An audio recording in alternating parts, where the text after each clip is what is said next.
Welcome to the Q&A, everyone. I hope you're having a great week so far. And if you're just getting back after half term, if you're a teacher or if you've got kids, then I hope you're settling in. And maybe it feels like a relief to be back into routine.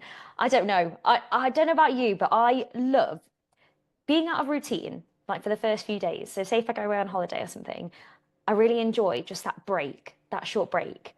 But then by day 3, 4, I am just craving my normal routine, my workouts, seeing my squaddies. I thrive in a good routine. And I think it's just human nature, isn't it? Humans, just like dogs, just like Harvey, really enjoy being in some kind of routine. And I'll link this in to the question about motivation as well, because if you're finding that your routine with your fitness and your health is a little bit all over the place and there's no real routine or rhythm, this can have a massive effect on whether you feel motivated to work out or not. So we're going to cover that. But firstly, I just want to say welcome. I hope you're having a great week. And also welcome into all of our new squatties who are currently doing the 14-day challenge. I thought we'd try something a little bit different. So a very warm welcome. And I hope you love it. I hope you absolutely love it. And if you're wanting to do the 6-week reboot afterwards, I would highly, highly recommend it. And also to anybody listening who feels like they just need a bit of guidance with their health and fitness right now and just maybe feel like you've gone off track, whether that's motivation, you've been out of routine, or you don't really know why, you don't really have any reason, then I would hugely, hugely recommend that. So just get in touch with myself or Laura. It's amazing. And I've just revamped it all as well.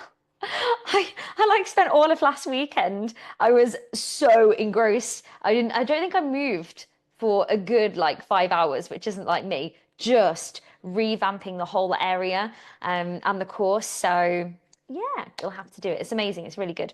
Anyway, let's go into the questions. And oh my gosh, can I just say, we've only got less than 2 weeks until the 5-year party. Oh, can you believe it's been 5 years? 5 years of Lorna's Online Squad. Thank you. Thank you for being part of it. Whether you've just joined, whether you've been with us for 5 years, or you just like listening to the podcast or being on the emails or whatever. Thank you. Thank you so much. Yeah, it's amazing. I love being in a job where it sounds so cheesy, but I literally get to change lives. There's not a day where I take it for granted. I mean, there's days where you get stuck in the day to day, and you probably find this with your own work. Just the day to day stress of trying to run a business or trying to do your job, trying to, or whatever it might be for you, maybe just even trying to get the kids to school, whatever it is. You get so caught up in that you can sometimes it's hard to zoom out, but there isn't a day that goes by where I don't feel grateful for what we have. So I just want to say thank you. Okay, let's move on to the Q&A. Question number 1, it's a good one. How do we increase our metabolism for fat loss? Okay, so if you are on a fat loss journey and you are wanting to speed up your metabolism, this is exactly how you're going to do it. But I'm going to talk more in terms of what you should actually be doing if you are on a fat loss journey. So there are a few things that you want to be making sure you are ticking off. And that is, maybe get a pen and paper here. Number 1, strength training. Now, the reason why strength training is so important is because as you lose weight, we want to be holding on to as much lean muscle mass as possible because it's important for our longevity, it's important for our strength, so we can do the most basic things in life, like squat, as in sit down in a chair and get up again. We fall over and we don't break. It's important for our bone density. But as we lose weight, we want to be retaining the muscle and losing the fat tissue. So in order to do that, or shrinking the fat, I should say, because I don't know if you know this, but we actually have so many fat cells in our body. I don't know the exact number. And basically, they're fuller or they're not as full, if you get what I mean. So you can't just reduce the amount of cells unless you have like lipo or something. You just shrink the amount of fat within them. Anyway, so maybe I originally phrased that a little bit technically wrong, I suppose. But you get what I'm getting at here. We want to shrink the fat and we want to hold and maybe even increase our muscle tissue because muscle burns more energy at rest, but also because we want that lean toned look. We want that lean toned look. And as I said, most importantly, it's about longevity and being able to do the things that you want to do. So I would say that you want to be doing strength training absolute minimum twice a week, and that is going to be ideally using equipment. So things like Stronger, or we did strength boot camp today, lower body, upper body, even intervals. We've got slow intervals on there. They're really, really good. So we increase the weight and just take our time a little bit more on those ones. We've also got the booty band workouts, which are brilliant for lower body strength. So I would absolutely get on that. And there was a study that was actually done in 2018 that said for every pound of muscle burns about 6 to 8 calories per day at rest, as opposed to every pound of fat burns about 2 to 3 calories per day at rest, which is a massive difference, right? So if you work on maintaining and increasing your lean muscle mass, your lean muscle tissue, you are going to be burning more energy every day. And that is just because it's a more metabolically active tissue. So the more of it you have, the more your body is kind of using energy to maintain it, to look after it.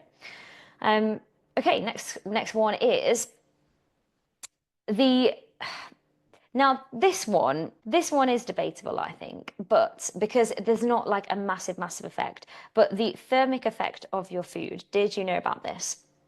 So when you digest food, you actually use energy to digest that food. So let's take protein, carbohydrates, and fats. When you eat protein, carbohydrates, or fats, your body uses up energy to be able to digest it.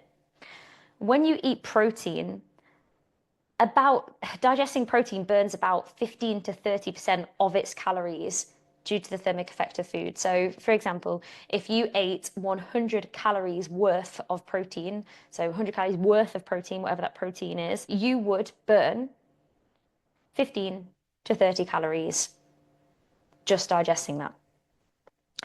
And when you compare that to carbohydrates, it's about 5 to 10%, and then fats is about 0 to 3%. So having a diet that is higher in protein can lead to extra calories burnt per day. But it can be negligible, and it does depend. Like it might just be like an extra 80, for example, 80 to 100, which is like a banana. So, we're not talking a massive amount, but it still has an effect. Your non-exercise activity thermogenesis, you want to be keeping this high. So this is everything you do outside of normal workouts. And this is really, really important. It is your general activity level. And to be deemed as active, to be actually beneficial for your health and well-being, you want to be doing 7,500 steps plus per day on average. So for some people who have office jobs, that might be unachievable during the week, maybe. So then you want to be pulling it up at the weekend and where you can, or slotting in a lunch break, walk, etc. But if you were just sat all day and not really moving, your body isn't really needing any extra energy to do anything. It's just going to be, living, breathing, digesting your food. If you're somebody who fidgets a lot, like maybe without realizing, or maybe you do meetings where you're on the phone and you're pacing up and down, that light movement is going to be contributing to your overall activity level, and will, over the course of the day, be, of course, using more energy, so burning more calories. I'm not saying that you need to sit there and actually fidget and, pace up and down all the time. I'm not saying that. I'm just saying some people tend to do that a little bit more. And some people have a really physically active job. But if that's not you, then what you want to do is just make sure that you have a basic idea of what steps you're getting each day and what you're getting on average, and just make sure that you're hitting over 7,500 per day on average. And that is how you're going to keep your body active. And then make sure that you are focusing on getting enough sleep. So it's really, really important. This is where we actually recover and where our muscles recover. And also it's really important for regulating your hunger hormones. So making sure you're getting enough sleep and staying hydrated as well. So these are all things that you want to be doing if you are trying to boost your metabolism for fat loss. So just to recap, strength training, absolute minimum twice a week. I would probably up that to 3 times ideally. And that is to maintain lean muscle mass over time, gain lean muscle mass over time and at least maintain it. Having a high protein diet, making sure that you're getting a decent level of NEAT, so that was that non-exercise activity thermogenesis, so everything outside of your formal workouts, making sure you get enough sleep, and then making sure you're staying hydrated as well. So just the basics, all the things that we teach in the 6-week course, right? And making sure that you are ticking the basics off. Okay, next question. Any tips on motivation? So, this is a really good one because everyone, the whole planet Earth will experience days or weeks or maybe even months where they just don't feel motivated and they just don't want to work out. And then, it's the last thing you want to do. You'd rather pull your hair out than do a workout, or you just can't seem to find that motivation, that urgency. And the thing that I would actually say, if you struggle with motivation, is to just put on your big girl panties and do it anyway. Knowing why you're doing it and also knowing that action creates motivation, not the other way round. So the act of actually doing a class and taking the pressure off as well. Are you building it up in your head? Are you having to go into a different room? Are you having to open up a laptop? Are you having to get change and then put your trainers on and then something else? Remove the barriers. Like with online fitness, you could even just do it on your phone if you wanted to, but just have it open, maybe ready, maybe get the workout ready on your laptop or your TV the night before so it's ready to go and show up in your pajamas. Like you don't have to have your camera on, just show up in your pajamas and do it. And just the act of doing it makes you feel motivated because after the workout, you feel incredible. You feel that buzz. You feel energized. Your body feels better. All of a sudden, you feel more alert and alive and happy. So action creates motivation. If we sit around and wait to feel motivated, wait for this magical feeling to come over us, it's just not going to happen. Like, I'm not going to lie, it's not going to happen. So we have to adult ourselves. If someone said, oh, I really need to work out because if I don't work out, I'm not an active person. I'm going to be really struggling with my health in the future. Heart disease runs in my family, or Alzheimer's runs in my family, or, my grandma's now suffering with osteoporosis, or my mum is. Like, that is enough ammo to get your booty moving. Like, any of that. If you want good quality life, you must be active. There's no two ways about it. And it's so good, not just for your body, but also for your brain. It is so important to be active for your mood, for your body, for your heart, for your lungs, for your muscles, for your bone density. And for people who aren't, will struggle. So you either make time to exercise now or you make time for illness, either in the potentially short term, but the medium, long term, most definitely, if you are not active. So that is enough motivation for me personally. But you have to find your own motivation as well. Like, why do you want to do it? Have you got a short-term goal coming up? Maybe you've got a holiday in the summer. Have you got a certain outfit that you want to wear? That's more of an extrinsic motivation, so like from the outside. Or it might be more of an intrinsic motivation that actually you want to feel good in your body. You want to feel more confident and you want to show up as a better partner, as a better mum, as a better sister, as a better daughter, as a better colleague. It might be more intrinsic like that. Or you might be like, do you know what? I want to do this for me and I want to prove to myself that I can do it. So remember why you're doing it. And remember the immediate reward of exercise is the fact that as soon as you've done it, you're going to feel amazing. You're going to feel so good. So that is what I would say with motivation. But I'd love to hear your ideas and how you stay motivated as well. But I think if I had some top tips, I would just say take the pressure off, reduce the barriers, and just make sure that we are adulting ourselves. Plan your classes for your week ahead and show up for them, but make sure they're realistic for you. So that's why I always say to have a bit of a range target. So I would always say, even to myself, like, okay, this is my plan for the week. In an ideal world, like I always throw in like a couple of extra workouts in my week and I just put a question mark next to them. And if I do any of the question marks, then that's like my ideal. But the ones that don't have a question mark next to them, I am doing. Like, I don't care what happens. Like, if I have to change a day, if I have to get up at 5 instead of 20 past 5, I'll do it. I'll do it because I promised myself.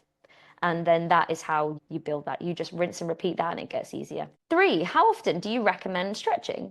Is stretching good to do every day, before and after every workout? Can you overdo it? Are some muscles more important to stretch than others?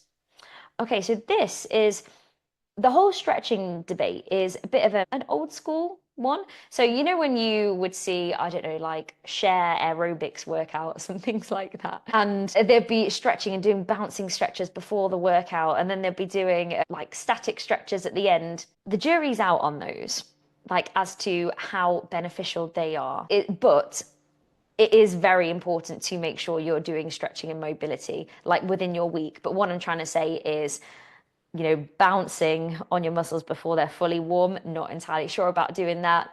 Holding static stretches after a workout potentially might help a little bit. It might help to cool down potentially, but in terms of your overall flexibility and mobility, it doesn't really matter where and when you do it. So that might be on, say, for example, on a rest day or an active rest day, that is when you do your yoga.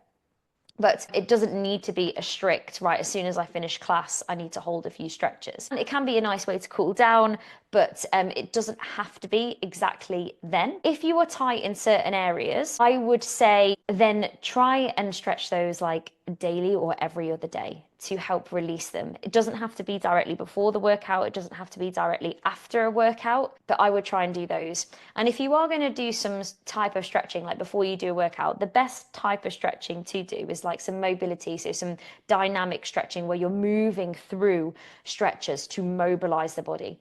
So yoga would be a really good example of you could even do like a more chilled yoga afterwards to hold the stretches like a little bit longer. Overstretching isn't massively common, but you can take it too far. I think most people know when you do a stretch and you hold a stretch if it hurts. Like, is it causing a sharp pain, or can you just about feel it? Can you feel it activating? So yeah, that's what I would say on that one. Just really, really listen to your body, and making sure that before a workout, you're not holding static stretches, you're moving dynamically through stretches. And if you are going to do static stretches and you feel, you know, it makes your body feel nicer, and that actually, the only time that you do stretch and the time you get to stretch is after a workout because you like to bolt it on, then great. Basically, it doesn't matter too much where you put it, just make sure it's in your week. And most people, so if you're going to choose certain areas to stretch out, most people are tight in their hips, their hamstrings, and their shoulders. So they would probably be the places that I would focus on, you know, if you're going to choose anywhere to stretch as like the main sort of places.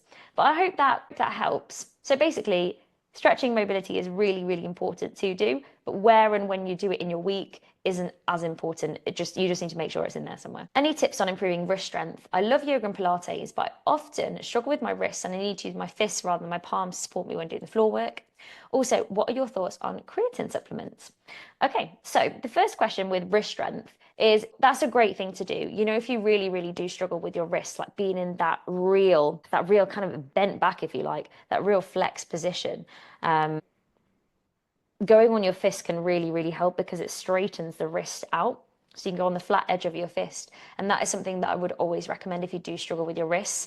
What you could do to build up the strength there, one thing you could do is wrist curls. So you could literally have a weight in each hand and be doing some wrist curls. So you could do a few sets of those each day. You might do like 3 sets of 10 or something like that, several times a day, or you might decide to do it like 3 times a week or whatever. Just do some wrist mobility drills as well. So you're circling your wrists, maybe clenching onto tennis balls and things like that. So you're really just trying to improve your gripping strength too. And or what you could do is when you're doing stuff on the flat of your fists and you want to improve your wrist strength, go onto your wrists for a bit, come back onto the flat of the fist, go onto the wrists a bit, with the view that, okay, over the weeks, I'm going to try and do a little bit more on my wrists than my fists to try and build that up over time. But yeah, you can do some wrist curls, make sure you're releasing the wrists, maybe even before you do it. And that can help. Or another thing you can do is you can hold on to either yoga blocks or dumbbells if it's safe to do so, and like hold on to those as handles. So say if you're in a plank and you're holding on to them like that. So again, it's kind of like when your fist is flat, your wrist is still in that straight position. Now, with creatine is a great supplement to have. Yes, would highly recommend it. All studies point towards it being fantastic for helping you to maintain and also increase lean muscle mass. So yeah, I think it's fantastic for muscle recovery. It is great for strength, and it also has some real brain benefits as well. So it's very well researched. It is very safe, and I would absolutely, yeah, I would recommend it. I would bear in mind when you first start taking it, so if you're on a fat loss journey, that quite often when you first start taking it for the first couple of weeks or so, a lot of people report holding on to a lot of water weight, but just know that that is only temporary. It is only temporary and your body gets used to it, and it's just a little bit of water weight, that's all. But yeah, in terms of is it beneficial? Yeah, definitely. It's a really, really well researched and highly recommended supplement to take. Should I exercise while suffering from a heavy period? Now, this will really depend on how you feel. There's nothing to say that you can't exercise while you've got a heavy period, but if you are just feeling absolutely physically drained and you are just not feeling good in your body, you've got to think like, how much benefit am I going to get out of this workout? Or if you're suffering from, say, cramps, potentially strength training, like lighter on the lighter side, could help, but you might just want to do like a gentle yoga to help ease any cramps. And you might not want to do lots of jumping around and high impact, like you might not feel it and you might just not want to do it while you're on a heavy period. So they would be that would be what I would say. The most important thing is, how do you feel? Like, if are you feeling wiped out? If you're feeling absolutely wiped out, but you want to do some movement, maybe some walking, some yoga, or some light stretching, or if you're feeling up to it, a bit of strength training potentially, but just maybe easing off a bit, so staying on the lighter side. And if this is only for a few days as well, just I guess it's more important what you do across the whole entire month, the whole entire cycle. It's not about those 2 or 3 days where actually it feels really heavy and you don't feel good. So don't worry about taking some rest days or some active rest if you want to do some walking or stretching. That is not going to affect you overall. And you just got to really like work with your body here and see what does your body need. And it might differ a little bit month to month as well. So there's no hard and fast rule, but it's okay. It's okay to do that, but it just depends on how you feel. If you get an ache or pain from exercise, is a hot water bottle or a heat pad best to ease it, or is it a product like Deep Heat better? I mean, I'm not a medical professional or a physio, but generally speaking, you want heat if you have muscle tightness or stiffness, and cold ice packs are better for things like swelling. Deep heat does give like a warm sensation, but doesn't actually heat your muscles. It's kind of more about the pain relief side.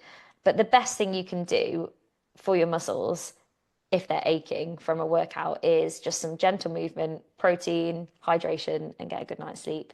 They're probably the best things that you can do. Next question.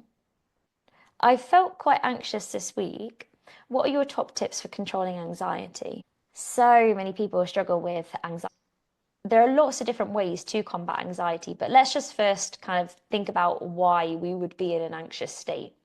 So we feel anxiety because we are usually worried about things that haven't already happened. So we're picturing things in our head, or we're catastrophizing things in our mind about something that hasn't even happened yet.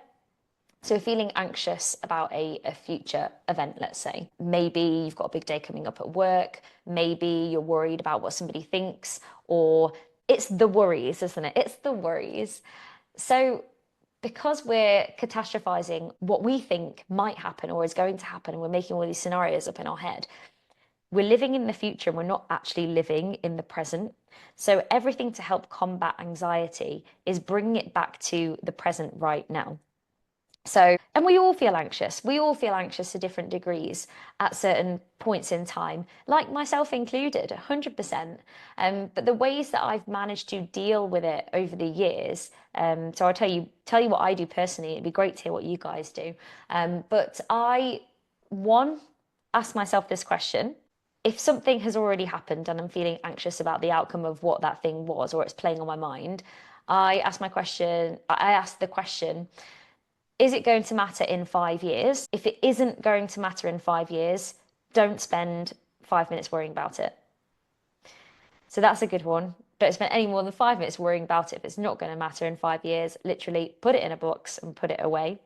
You can also write down what is on your mind. So I highly recommend having a brain dump or journaling at the end of the day. This is when I tend to journal, and it's different day to day. It's sometimes just my thoughts, sometimes it's tracking how I felt that day. It can really, really vary. But anyway, plain notepad. Love a plain notepad. Write down what is on your mind and then challenge each thing and ask yourself the question, is it true?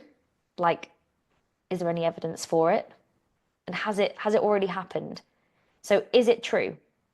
Like quite often it might be like, oh, I'm worried about what my colleague thinks about X, Y, Z.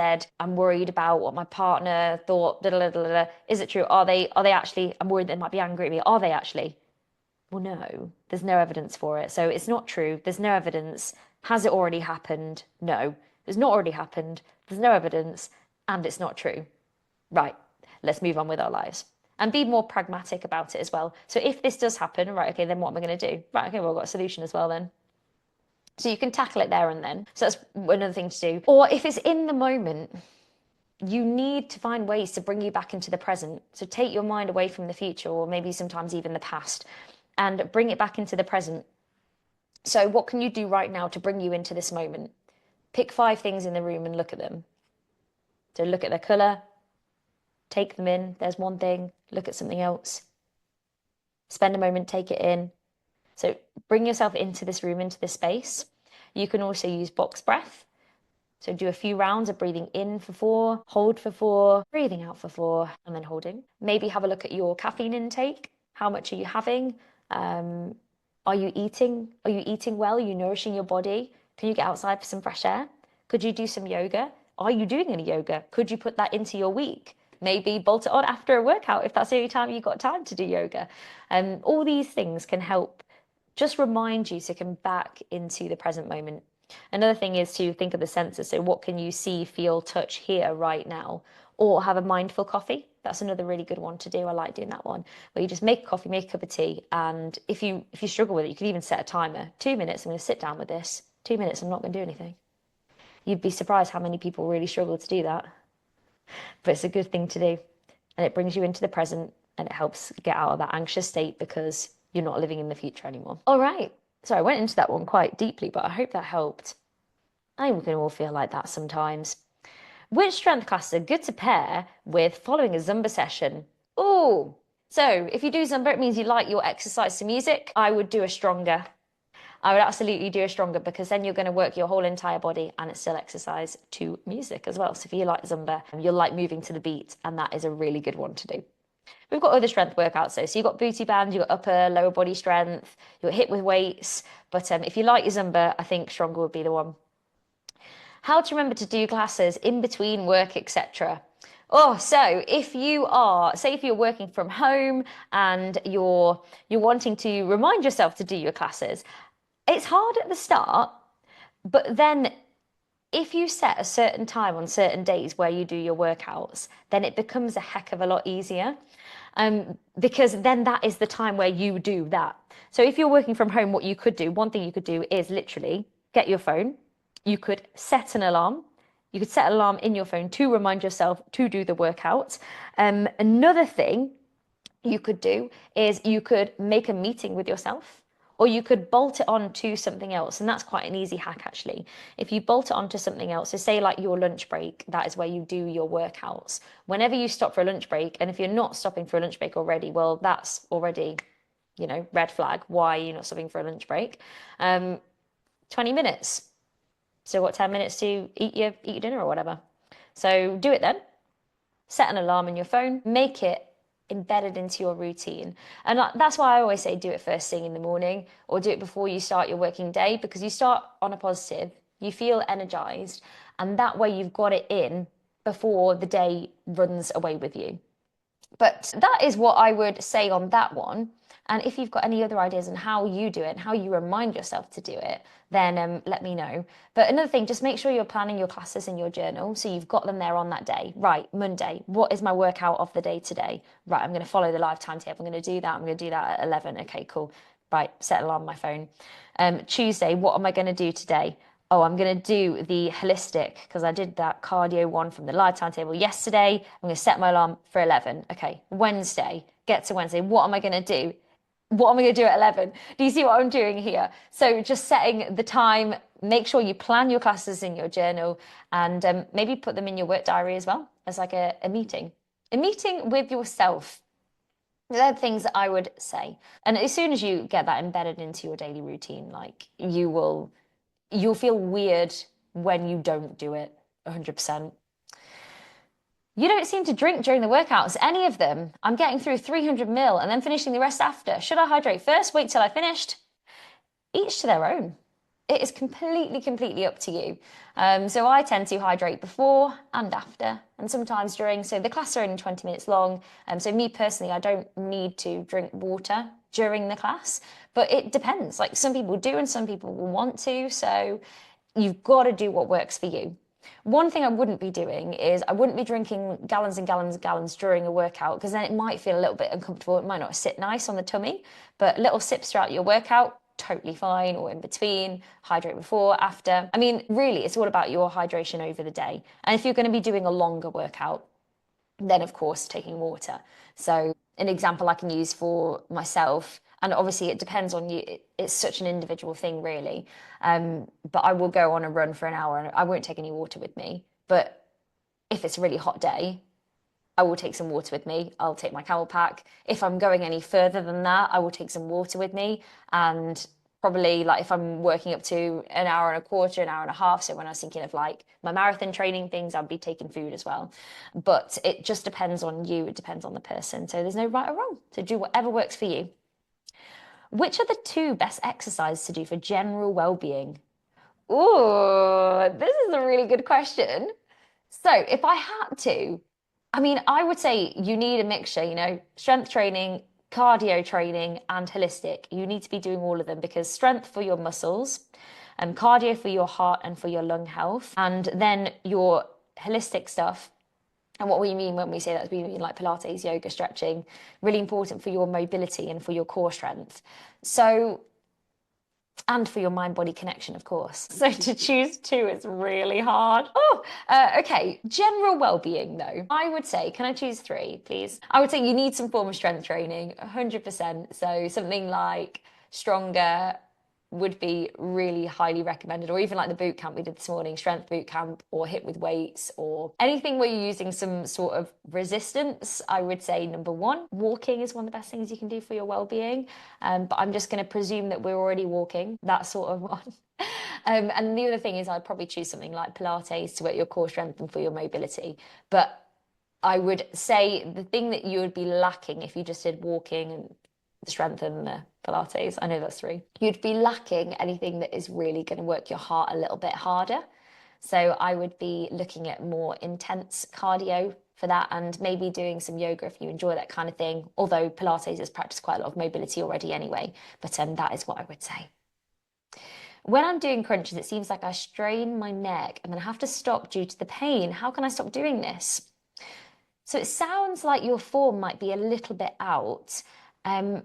What you want to do is make sure that you are lifting your chest up towards the ceiling whilst tucking your chin in. So tuck your chin in a lot. So that's going to reduce some of the strain in your neck. Fingertips to temples, or you can place them just behind to support your neck. And then really focus on engaging the deep core muscles. So really press your lower back down towards the floor before you lift up. And you might just start off by lifting up not as high.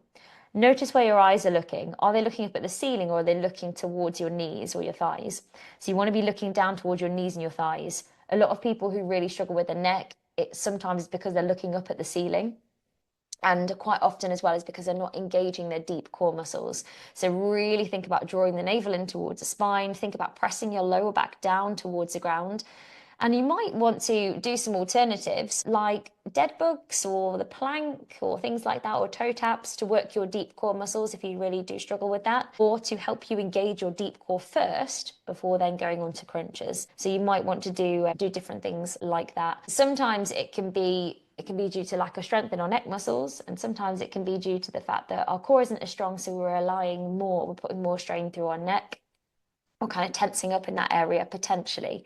So it's about working out what you think it might be. But first and foremost, let's check your form, engage the deep core muscles. And then if you feel your neck starting to strain, just relax, do some dead bugs, do a plank, do something else, come back to it. Stuff on your side, like those where you have your arm under your shoulder and you lift up your body. I find it so hard and feel actual pain in my shoulder joints, so I stop and modify. How can I get better at this? Okay, well done if you're feeling actual pain and you're stopping. Good, that was what I would always say. It sounds to me like you're doing a side plank here. So you're up on one hand and you're on one side doing a side plank. You can come down to your forearm. That can help. Come down to your forearm instead of being on your hands and keep your lower knee in the ground. So if I'm in a side plank right now, put your forearm down, keep the bottom knee on the floor, just hold for a few seconds. Make sure you're engaging your core as well, and make sure you've got your eye gaze forward. So think about your form when you're doing this. So you're not putting any extra or unnecessary strain on your shoulder. But practice is going to make perfect. So improving your shoulder strength, improving your core strength, and then just adjusting as you need to. So you might come up on your forearm and then keep the bottom knee down. Hold for a few seconds, relax, come down, do it again. It's just going to take some patience with yourself, and then also building core and upper body strength. So things like your Pilates, things like Stronger, or the boot camp that we did today. I keep saying the boot camp we did today. Stuck in my mind. I think I scarred everyone this morning. No, it's not that bad, honestly. Or if you type shoulder into on demand, some shoulder strength stuff comes up as well.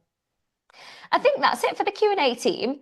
As always, please let me know. Let me know if it's been useful. If you listen to this on the podcast, give me a rating or a review so I know that you've listened. I know that it's helping. Let me know in the Facebook group, gang, if it's helping, if this is good. I do it because I just want to help the best way I possibly can. So thank you for your fantastic questions. Let me know if anything in particular resonated, and I will see you in class tomorrow. Have a great rest of the day, everybody.